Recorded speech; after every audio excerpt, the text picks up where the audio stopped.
This might be a bit longer. I try and keep to 1 minute per season and 1 minute per movie, and this might be a bit long because I'm talking about multiple movies, but same sort of trilogy of film and came out literally near each other.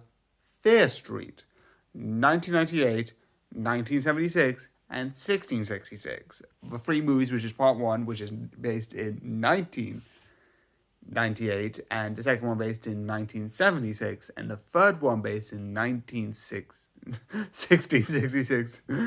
And let's go about it chronologically. When I watched the first movie, it was like, I did not know anything about it. I didn't know that this was based on a book until after I watched the whole series. But I watched it as a movie, just a random movie, nothing connected to it. And how it brought about the story is interesting.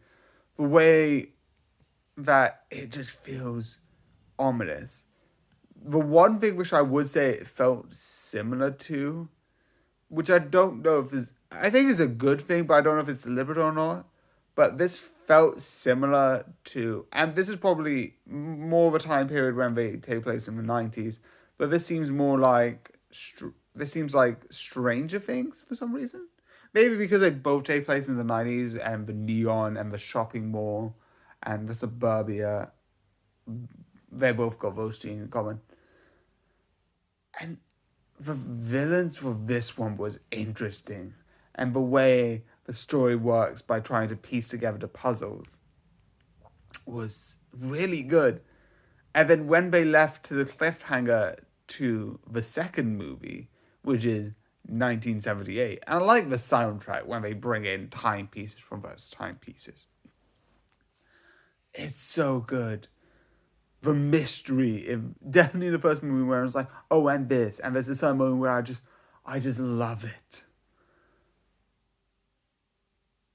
And when they bring the 1976, it's like, and then we go into that story. We look at what happened there. We look at that whole incident, and it's like, ooh, how that came about and what that made it different. And you're trying to piece together, okay, what's actually going on? And then you find things that you didn't know in the first movie, and it's like, okay, this is actually getting more darker than it was. Because originally it was like, okay, it's just some like weird stuff connected to a couple of people. Then it's like, okay, now there's something else involved in this. It seems like random. Now it just seems precise.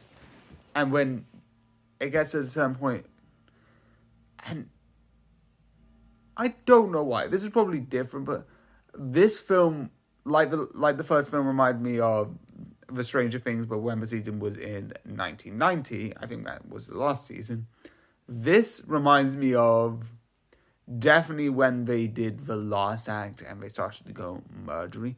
This seems a bit like, if I'm correct, Jason from Friday the 13th, if I'm correct. I haven't seen it. I just know of that sort of like, oh, that sort of feeling. I don't know if that was on purpose. That might have. I don't think it was.